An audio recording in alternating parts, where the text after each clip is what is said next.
We've been looking at the challenge of health in the very poorest parts of the world. I'm going to move all the way to the other end of the income spectrum and look at the challenge of health in the upper income countries in the richest parts of the world. You'd say, what is the challenge?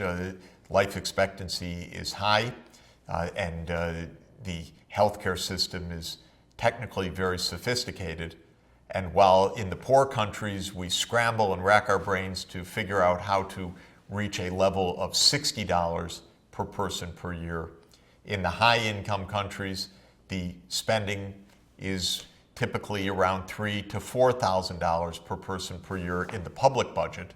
And if one looks in the United States at public and private spending for health, it's $8,000 per person per year. What's the problem? Well, the problem, especially in the United States, is $8,000 per person per year. The health system has become incredibly expensive. So expensive that it is a major burden on the economy, a major burden on the budget, a major burden on poor people who are priced out of the healthcare market, even in the rich countries, and especially among those rich countries in the United States, where we have high inequality of income and prices of healthcare completely out of sight, and, as we've seen earlier, a rather limited or tattered social safety net, so many people not covered by government programs. The puzzle I want to explore is a specific one to the United States in one sense. Why is the U.S. healthcare system so expensive? But it is a more general lesson about the role of the public and the private sector in healthcare provision. One of the reasons why the U.S. system is so expensive is that it is a privately oriented health delivery system.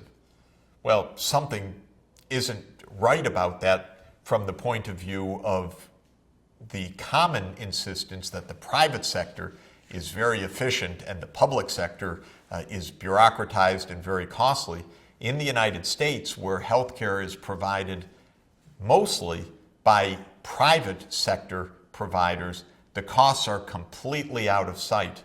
And this is a purpose that I'd like to look into now to understand why that is, because it teaches something more general. For health systems around the world, it helps us to understand what are the boundaries between public and private. And in general, it helps us to overcome a presumption among at least some people that the free market is always the solution to one's problems. Well, we don't believe that in sustainable development, because we see that the solutions to the challenges of sustainable development require the interaction and often the cooperation of government, business, civil society, and academia. But sometimes it's argued naively, let the markets do it and the problems will be solved. In the United States, while healthcare is by no means a free market commodity, it's more market-oriented than in just about any other high-income country, and the results are peculiar, to say the least. Well, we should know right from the start that health isn't exactly a normal market kind of commodity. For one reason, it's a merit good. We want health to reach everybody. Once it's a merit good, it's quite different from a can of soda or a piece of furniture or a new kind of car. Those may be desirable goods to some people, but they're not merit goods in the sense that we would expect on a moral or ethical basis universal coverage of those commodities. They're not a basic human right. So we know that health starts out in a very specific situation, just as does education. We also know, therefore, that public provision of those services is important, if for no other reason than to help ensure that the poor, alongside the rich, are able to gain access to those merit goods. But the problem goes even deeper than that. Kenneth Arrow, the great Nobel laureate economist, observed all the way back now 50 years ago, indeed, that health could not really operate like a competitive market sector because there's a fundamental problem. Patients do not know what's best for them in general. There's a huge asymmetry of information. And Kenneth Arrow noted that when there is such an asymmetry of information, it violates one of the basic assumptions of the free market economy, or I should say the basic assumptions of why the free market economy works well, and that is full information of consumers as well as information of suppliers. What happens when only the suppliers have the information? You go into your doctor and your doctor says, you need such and such test. Generally, if you're like me, say, you got it, let's go for it. Maybe you go online and you see a whole debate about this, but then you don't know what to do. You ask for a second opinion or a third opinion. Somewhere you're going to most likely listen to what the doctor says. In the United States, oddly enough, doctors own a lot of the imaging equipment for CAT scans or for x-rays or for other equipment. They order a lot of tests, and there is inherently a problem. When there is asymmetric information, asymmetry of information, and the supplier is the one that has the knowledge and the consumer is the one that generally follows along, one can see that if the incentives are not done just right, one could get overuse, overcharging, overbilling of consumers who are in the hands of their doctors. Moreover, with health, if you're like me, you don't want to play around, and especially if somebody is very sick, you don't start negotiating in the emergency room or in the coronary care unit. When the doctor or the hospital says that something's needed, almost all of the time you say, yes, please proceed. And this is, at its core, one of the fundamental barriers to simply organizing the health sector as a normal market activity. There are others. Health requires insurance because bad luck, a bad bout of disease, a person stricken with a very costly ailment would not be able to pay out of pocket, so people buy insurance in the United States or receive public insurance in other countries. And with insurance markets, there are many, many problems as well. One problem with insurance markets is if individuals know their health conditions, but the insurance company doesn't necessarily, perhaps only the sick will register for insurance, and if they're asymptomatic, they will sign on as needed. Healthy people won't. The insurance companies will find that their burdens of disease are unexpectedly large. They'll raise the fees. That will keep healthy people outside of the system. Only the sick or those who have likelihood of becoming sick will be covered. And what can ensue is sometimes called an insurance death spiral, where a smaller and smaller but sicker and sicker proportion of the population is faced with insurance. Prices soar for the insurance premia, and the rest of the population opts out or is simply rationed out of the market by the very high costs. Another aspect of the health system that I think is quite notable is that it is a system. With a sick patient facing a complicated set of conditions, you want the generalists to be dealing with several specialists. You don't want each specialist taking all the same tests again. You would like the doctors analyzing a case to be working in a systematic, cooperative way in which information is freely flowing throughout the system. Sometimes healthcare works like that, but very often it does not. If it's not organized that way, if individual doctors have their individual practices, then a private market economy can drive up the costs considerably. If the government reimburses private providers in particular ways that do not encourage the building of those systems, it makes matters even worse. Well, now you're looking at a graph where that dotted black line at the top is the cost of spending in the United States per person. It's soaring.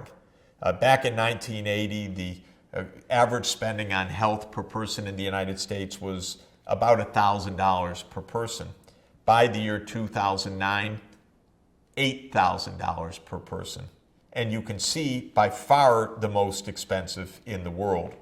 Norway, another rich country, comes next, but at a level much lower, say $5,500 per capita, roughly $2,500 per person less than in the United States.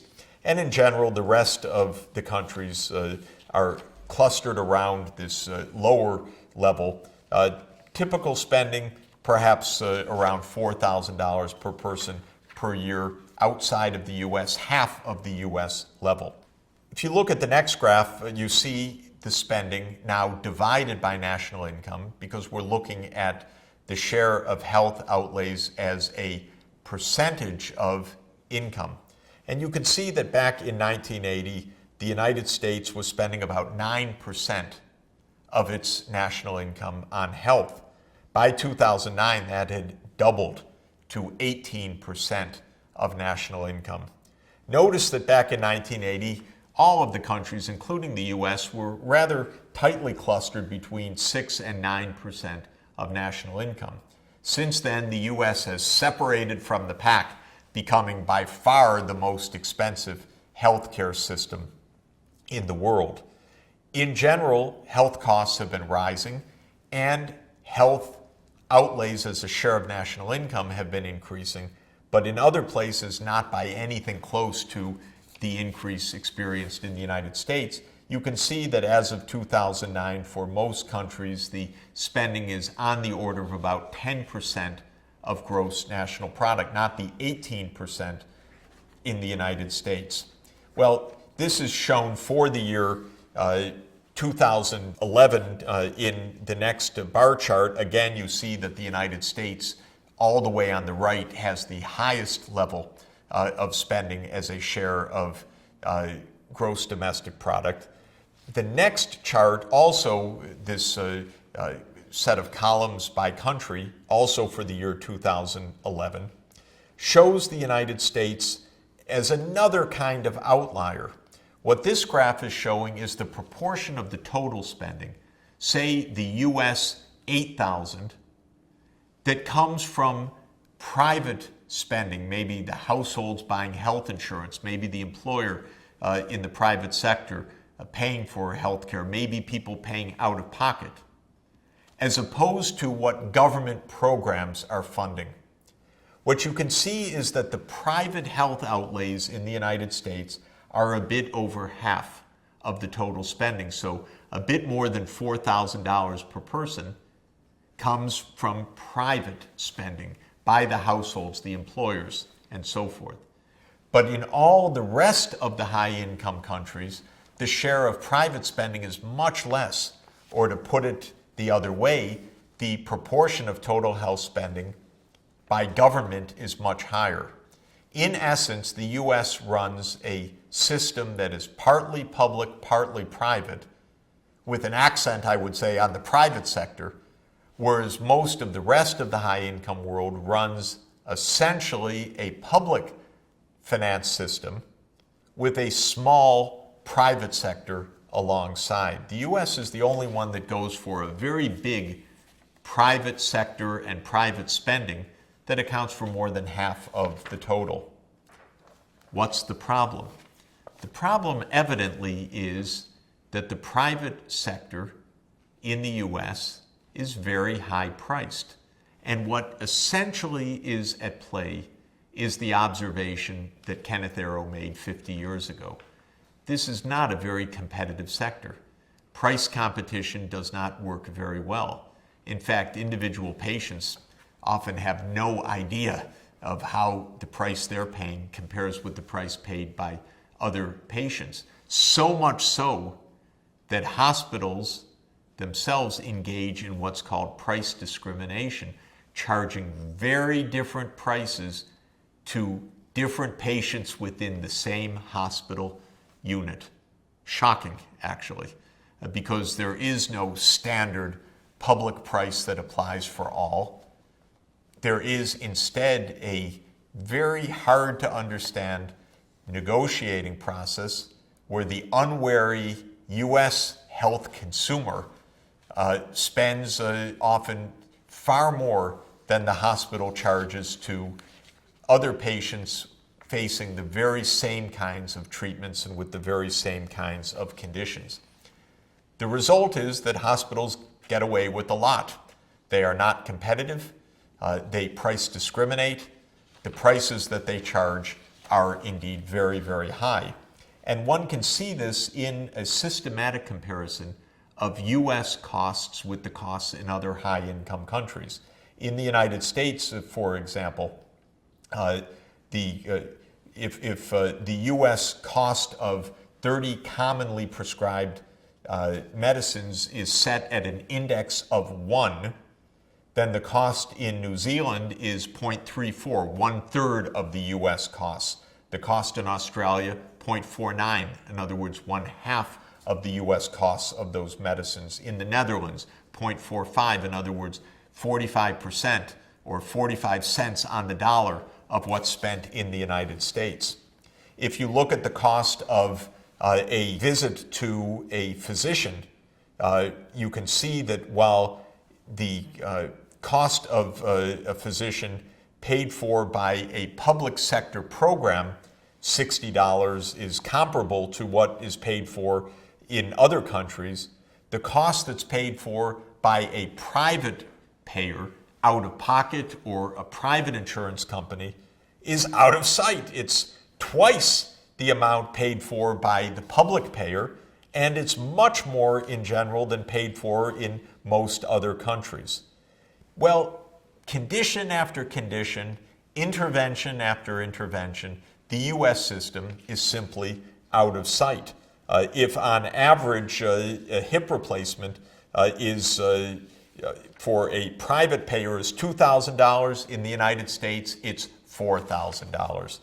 And this high price is found in every aspect of the U.S. system. One can look at the spending for each patient discharged from a hospital. How much was spent on that patient? In the United States in 2009, it was $18,000 per hospital discharge. In France and Germany, less than 1/3 of that, all the way at the other end of this graph. In the average of the OECD, that is the high-income country group, 1/3 of the discharge cost on average in the United States. U.S. doctors make far more than doctors do in other countries. Orthopedic physicians in the United States make $440,000 in 2008. In Germany, less than half of that, $202,000.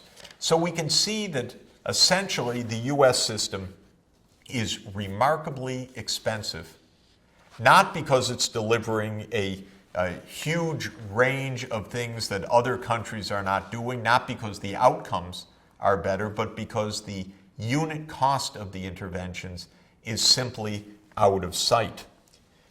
What are some of the causes of this? Well, you could say this is very specific to the U.S., though that's an important economy, but I think the lessons are more general. In the United States, some of the things keeping the high costs high are the limited supply of doctors, controlled by the American Medical Association itself, which works with the medical schools to determine the flow of new doctors. Market power, that is the lack of competition through price discrimination in the hospitals, through highly concentrated ownership of major hospitals in a region, by the conflict of interest of doctors who own their own diagnostic laboratories and then prescribe heavily imaging, for instance, MRIs or CAT scans on equipment that they themselves own. We see drug pricing at levels far above what is priced in other countries, often because of close tie-ups between the doctors and the pharmaceutical companies.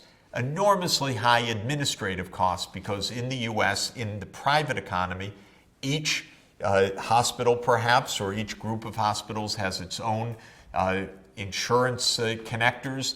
The systems of different kinds of payers, public and private, don't communicate very well with each other. Whereas in other countries, in many cases, there's one single payer, the government.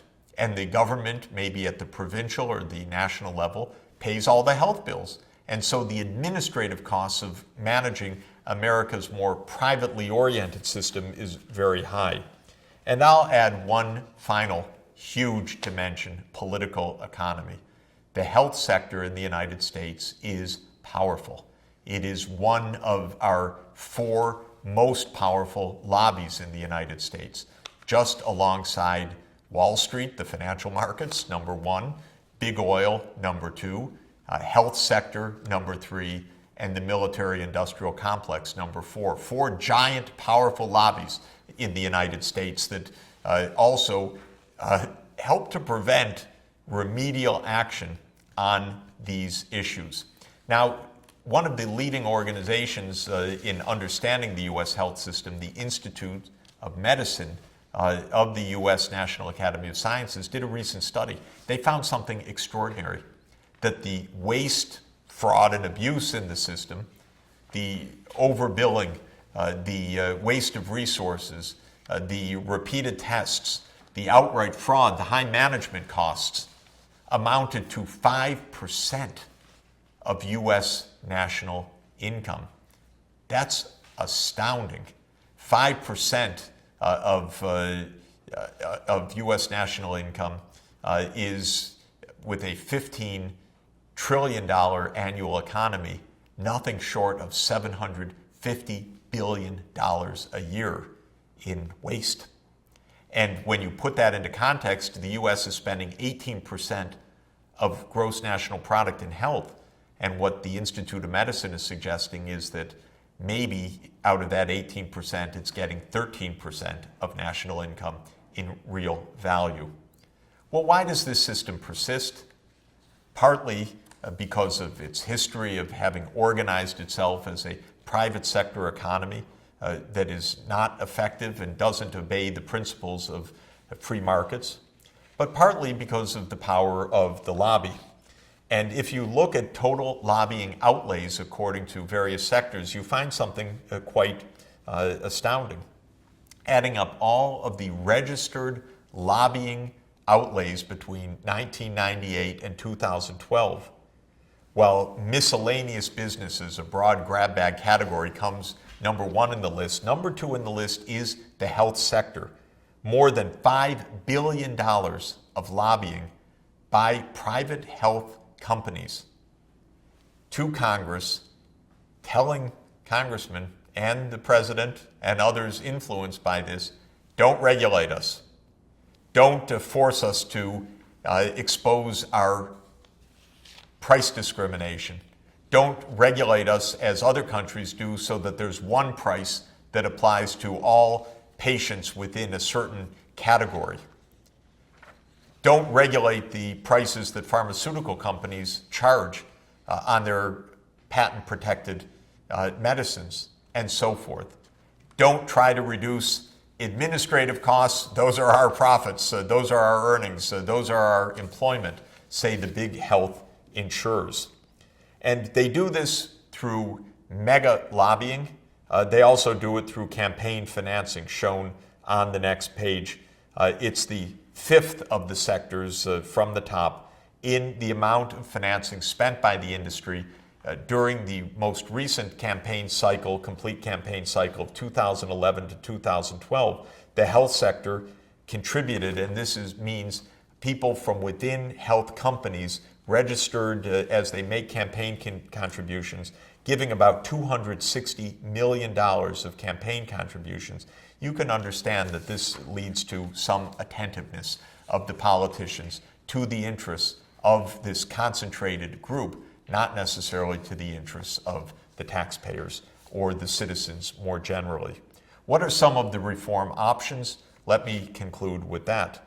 First would be to move to a single payer system, like Canada has. It's not simply in the imagination, it's in the real world. And Canada's health system is far lower cost than the United States with very high quality.